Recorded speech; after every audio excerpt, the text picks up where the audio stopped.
Salam Perindo, bertemu lagi dengan saya Bang Sianturi dalam acara podcast Aksi Nyata Partai Perindo DPD Kabupaten Mimika.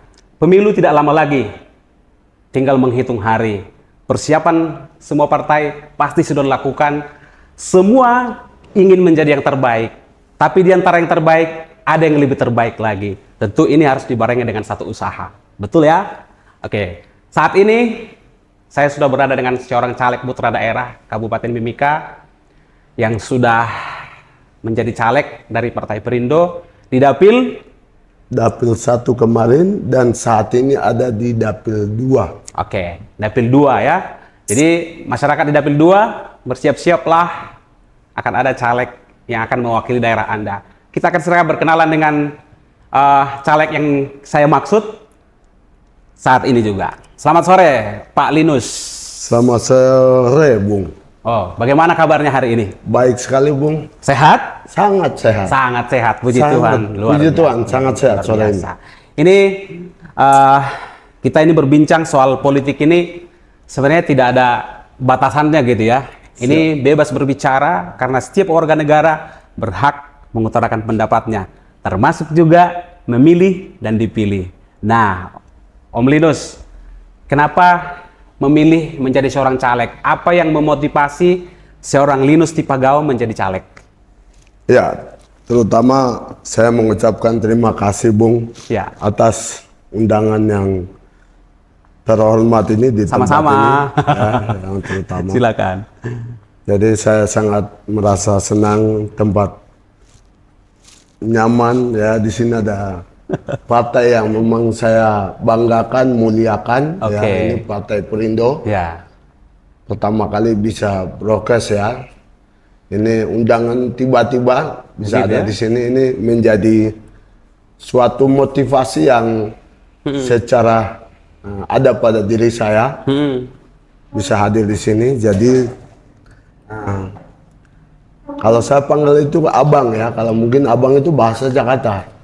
Mungkin lebih tepatnya tadi saya panggil kakak aja ya, Jin. Boleh. Bahasa Papua bilang kakak itu kan lebih nyaman gitu. Ini Lebih karena dekat. Lebih dekat. lebih dekat gitu. Oke. Bagaimana Dix? Lanjutkan. Siap kakak, terima kasih. Iya. Jadi kakak, Iya. ya terima kasih.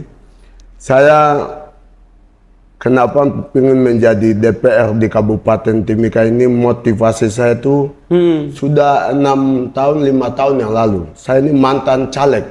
Oh, Mantan sudah pernah jadi caleg gitu Sudah ya? pernah mantan caleg di Dapil 1 Dapil 1. dengan suara 3.000. Loh, Suara 3.000 dari Partai PAN. lanjut. Ini menarik ini. Wah, dari Partai PAN. Akhirnya suara 3.000 itu dengan termotivasi saya. Pertama kali pas itu saya ingin mengangkat persoalan pertama. Apa itu? Itu tentang kemiskinan. Kemiskinan ini luas. Ini yang bagaimana kemiskinan Ya, yang jadi dimaksud? kemiskinan itu sangat luas. Tapi kemiskinan dengan pendidikan. Kemiskinan dengan kelaparan. Kemiskinan dengan rumah layak huni. Betul. Itu. Kenapa? Kita orang Indonesia, kita warga bagian daripada Indonesia, itu harus layak dapat pendidikan yang seutuhnya, sebenarnya. Ya. Itu yang pertama. Yang kedua, Ya. air bersih Ya, yang air baik bersih. buat warga masyarakat. Jadi tidak terinfeksi mungkin dengan air yang kotor, Betul. tidak tercemar, apalagi di area Freeport. Sekarang air ini, air ini sudah kuning. Jadi mungkin itu sudah 10 tahun, 20 tahun yang lalu pencemaran air ini sudah kurang bagus. Betul. Jadi akan berdampak bukan kesehatan saja, Iya. tetapi juga bisa sampai meninggal. Nah, itu karena air tadi. Air tidak sehat. Air tidak sehat. Yang kedua lagi, ditambah dengan pola makan. Pola hidup. Ya, pola hidup, pola makan. Mungkin yang kurang bagus masalah air ini, masalah pengetahuan pendidikan ini. Iya. Ini harus kita benahin. Betul. Makanya ada moto saya. Apa itu? Saya punya baliho. Mari kita berbenah. Mari kita berbenah. Itu kalimat saya, hanya 2 kalimat cukup, tidak usah banyak-banyak. 3 kata. 2 saja kakak. Mari berbenah. Ya betul, mari berbenah, itu cukup. Cukup ya. Itu Kenapa? sudah sangat luas ya maknanya. Sangat luas Sangat maknanya. luas, ya. Ada orang yang tidak suka, ada orang yang suka, ada orang yang di tahun kemarin menjadi yang tidak benci dan ini dan saling ini. Mari kita benah. Berbenah. Mari kita berbenah. Dengan adanya berbenah, antara Nusantara ini bisa menjadi yang terbaik. Nah, itulah sedikit motivasi saya. Motivasi saya bagaimana anak-anak Papua, anak-anak Nusantara, anak-anak yang lahir besar di Kabupaten Timika, anak-anak yang menjadi hebat di daerah ini, yang lahir besar di sini. Kita dorong sama-sama, kita kerja sama-sama supaya ayo kita bangun di negeri ini untuk sama-sama. Intinya mari berbenah, kata Dik Linus tadi. Nah, ini sesuatu yang maknanya sangat dalam kalau kita artikan lebih dalam lagi. Berbenah ini kan dalam segala hal, bukan hanya tadi bilang pendidikan, kesehatan, ataupun infrastruktur gitu ya. Nah, Dik Linus, ini semakin jauh kita masuk di dalam. Kenapa tadi sampai termotivasi menjadi seorang caleg? Nah, bagaimana Linus sendiri melihat perkembangan masyarakat di Dapil 2 dibandingkan dengan mungkin dapil yang lain ataupun katakanlah di dapil-dapil yang sudah lebih maju? Ya, baik kakak, terima kasih. Secara khusus di Dapil 2, dari beberapa bulan yang saya amati dan saya sering turun ke masyarakat langsung, kemudian pendekatan, kemudian dengan mungkin pergi ke rumah mereka, ke gereja dan duduk dengan mereka, banyak hal yang bisa kita dapat dari sana. Betul. Ya, terutama bagian pelosok-pelosok yang ada di wilayah Gorong-Gorong sampai dengan Nayaro itu pun juga belum ada sedikit pun itu belum ada penerangan. Ini sangat kasihan sekali. Pemerintah ada. Pemerintah ini punya kampung namanya distrik Nayaro, tetapi tidak ada penerangan. Mereka hanya punya genset. Kalau ada bahan bakar baru lampu itu baru bisa menyala. Kalau tidak artinya gelap. Tidak ada lampu terang. Gelap semua. Jadi dia gelap semua. Nah, ini salah satu yang saya prihatin. Ya. Itu yang prihatin. Yang kedua adalah air bersih yang tadi saya bilang di pertama. Air bersih itu di sana tidak ada air bersih. Sorry. Air bersih yang ada di sana itu karena air laut tadi yang cemar. Jadi sehingga pemerintah harus berpikir cepat, penanganan cepat kepada masyarakat ini, supaya masyarakat ini bisa tertolong, terbantu, bisa menikmati, menikmati air selayaknya seperti kita manusia. Itu yang kedua. Yang kemudian beberapa pelosok yang saya jumpai seperti gorong-gorong yang ada di wilayah Kebun Siri atau Timika Indah, ini rumah layak huni. Rumah mereka belum tentu dibilang layak. Kenapa? Atapnya mereka itu masih bocor, air itu masih terus mungkin di belakang masih bocor, dapurnya mereka masih hancur. Harusnya pemerintah melihat hal-hal kecil ini. Berikan rumah layak huni sepertinya untuk kita seperti masyarakat yang artinya ekonomi ke atas itu bisa kita dorong melalui bantuan perumahan sehat lah artinya Nah, itu salah satu rumah-rumah yang tidak layak huni sehingga rumah berumur sampai 20 tahun.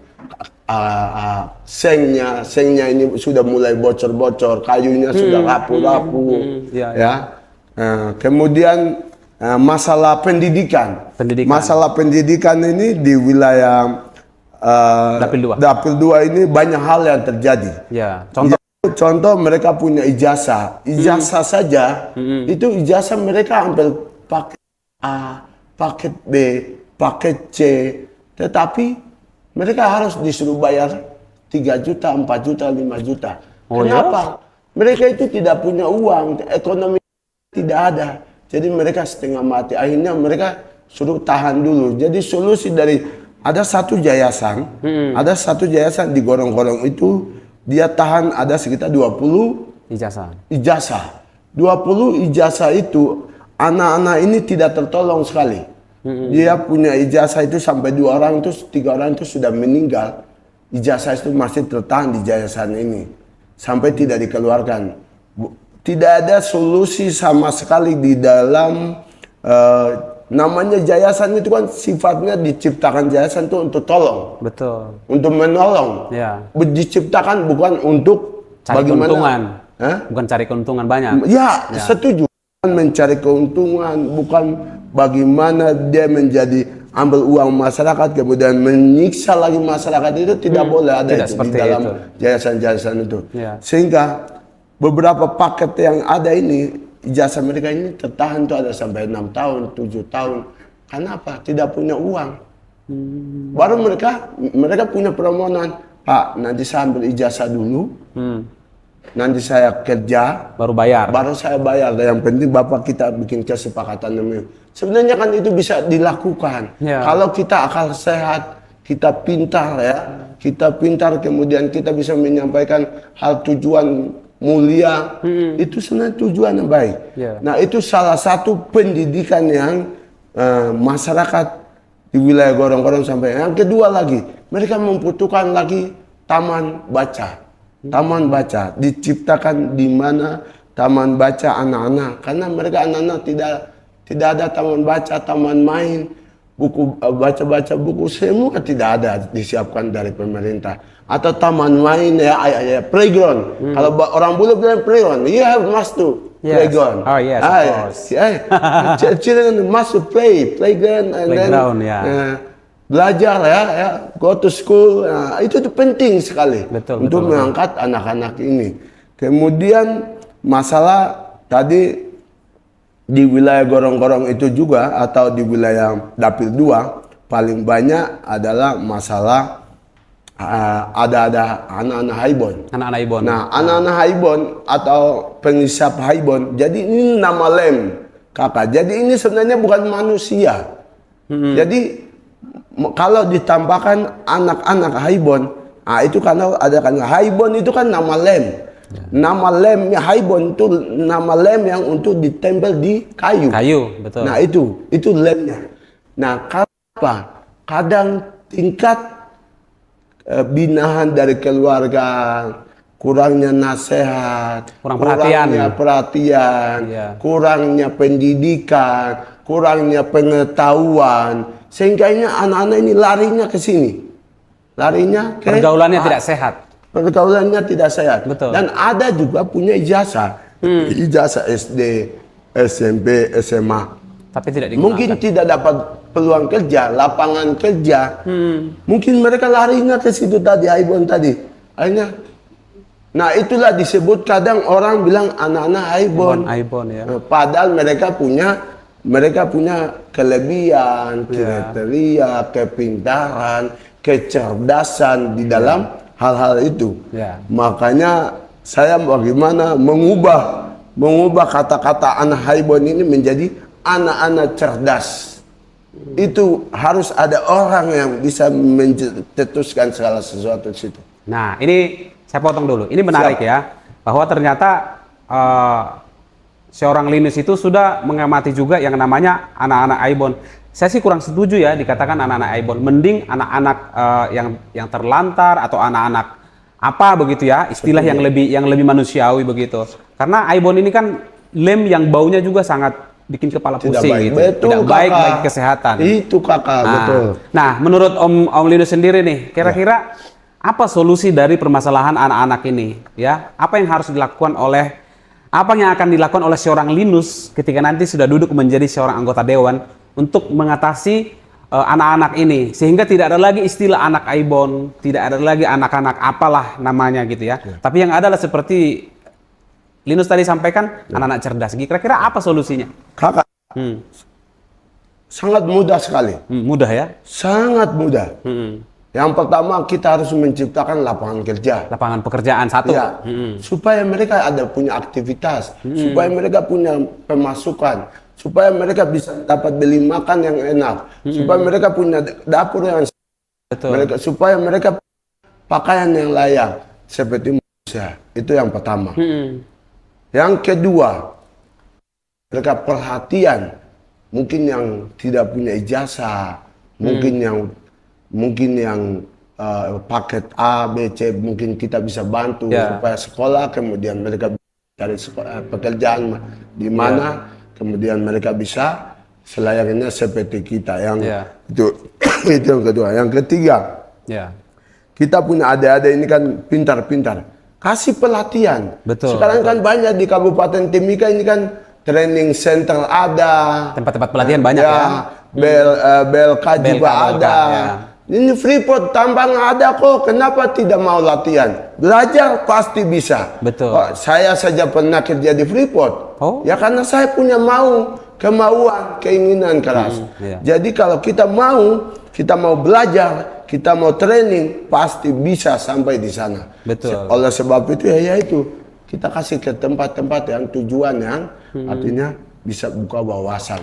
Sehingga namanya kata lem haibon tadi itu akan hilang sendirinya pelan-pelan dari Kabupaten Timika. Saya setuju.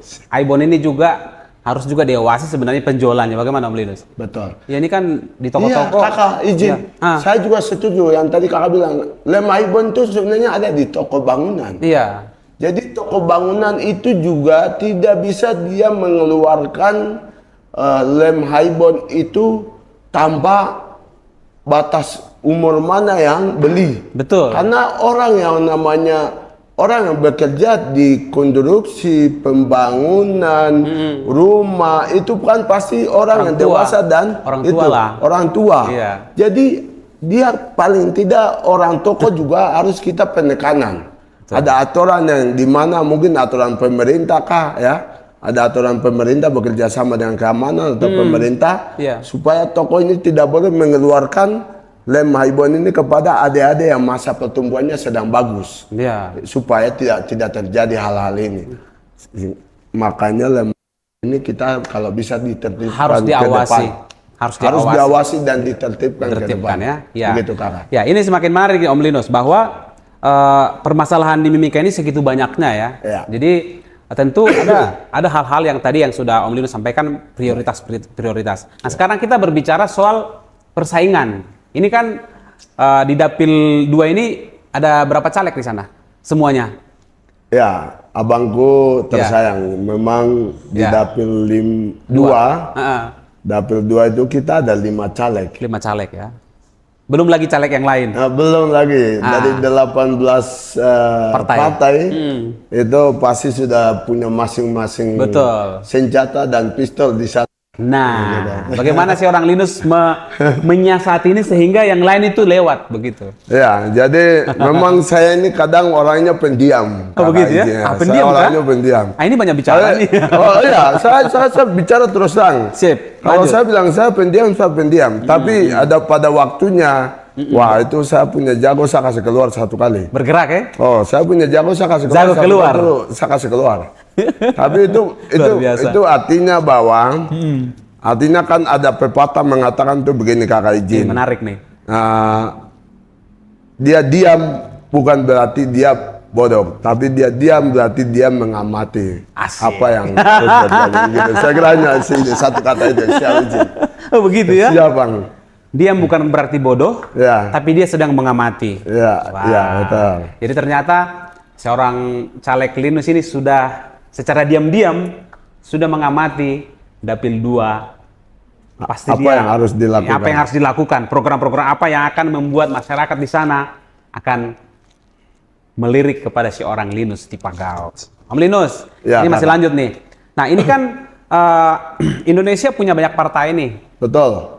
Kenapa kok memilih lewat Perindo ya? Kenapa bukan yang lain gitu? Ada apa sih di Perindo yang menarik? Betul kakak. Jadi ini yang pertama saya memang pernah gagal. Oh iya. Gagal dari partai lain. Partai sebelah gitu ya? Ya partai sebelah lah. Partai sebelah. Itu saya pernah gagal. Gagal ya. Yang kedua, saya memang sebenarnya tidak ada harapan caleg, tetapi ada keterpanggilan dari orang tua juga ada ya. Masyarakat ya, keluarga. Ya, keluarga juga ada orang tua yang menyampaikan, ayo Linus coba maju terus gitu ya. maju terus, jangan putus asa. Ya. Kemudian semangat ya, pemberian harapan, semangat dari orang tua juga ada. Memang jadi harus semangat. harus semangat terus ya, semangat tidak boleh mundur. Jadi gas terus ya orang. Jadi artinya motivasi ini, ya, motivasi tadi dari orang tua, dari keluarga, dari teman, menjadi salah satu kekuatan bagi terus untuk maju terus. Betul sekali. Betul sekali. Oh iya, kalau boleh tahu, hari ini kegiatannya apa ini, Om Linus? Ya, selama ini sudah mungkin hampir 8 bulan ya.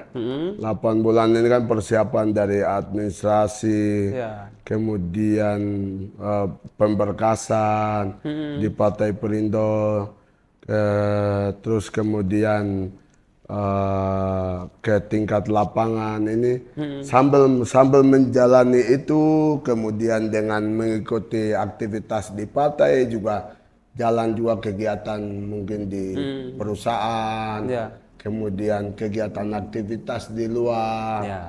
Nah, itu yang sedang, hanya 2 hal ini yang sedang saya lakukan dan lebih banyak saya mengarah ke sekarang lari ke politik begitu. Kegiatan partai yang banyak ya, kegiatan partai politiknya ini yang saya lagi lebih banyak. Ya gimana dong, sudah jadi seorang politisi ya harus aktif di politik Siap, juga. Terima kasih. Gaspol ya. Jangan mengaku politisi baru tidak tahu politik. Betul.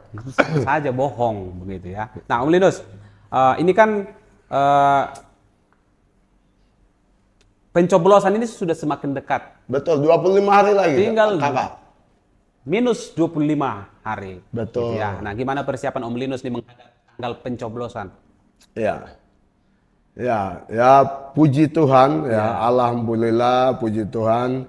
Saya persiapan, saya bisa bilang 80% itu saya sudah siap. Wow, 80% ya. Sedikitnya strategi saya di lapangan. Karena saya yakin bahwa setiap orang punya strategi masing-masing. Nah, itu pasti. Ya, strategi masing-masing, kunci masing-masing. Betul. Nah, cara masing-masing ya. Jadi sudah siap lah ya. Sudah, artinya saya sudah siap. Sudah siap untuk fight di lapangan. Fight ya. Ini kan masih ada sisa kampanye nih. Betul. Jadi masih terus kampanye terus ini di masyarakat ya, di Dapil 2 ya. Betul. Oke. Jadi sekarang Om Linus harus meyakinkan pemilihnya nih. Sampaikan ke pemilih di Dapil 2 bahwa Linus Tipagau harus dapat kursi di Dapil 2. Silahkan. Oke, kakak saya ada satu salam. Oh, silahkan. Mungkin nanti sama-sama kakak juga bisa. Oke. DPR Kabupaten Timika, Perindo, nomor 2, Dapil 2, Wakil 2. Siap. Gaspol. Begitu ya. Jadi ternyata angka 2 ini angka keramat bagi seorang Linus Tipagau. Karena dia ada di Dapil 2, nomor urut 2, dan harapan dan wakil ketua 2. Harapan wakil ketua 2. Harapan wakil ketua 2 ya. Siap. Gaspol ya. Gaspol ya. Jadi sepertinya pendengar kami, penonton kami, kita sudah tahu siapa Linus Tipagau, apa-apa yang akan dia lakukan ketika dia nanti menduduki jabatan sebagai anggota DPRD Kabupaten Mimika dari Partai Perindo. Pastikan pemilih di Dapil 2 pada tanggal 14 Februari nanti buka kertas suara, cari Partai Perindo nomor 16, nomor urut 2 atas nama Linus Tipagau SE. Terima kasih, Gaspol. Mantap. Ya, akhirnya mantap. Podcast Aksi Nyata Partai Perindo kami akhir sampai di sini. Burung Nuri, burung cendrawasih. Sekian dan terima kasih. Mutiara Hitam Papua. Terima kasih. Oke. Perindo, menang. Yes. Gas. Mantap.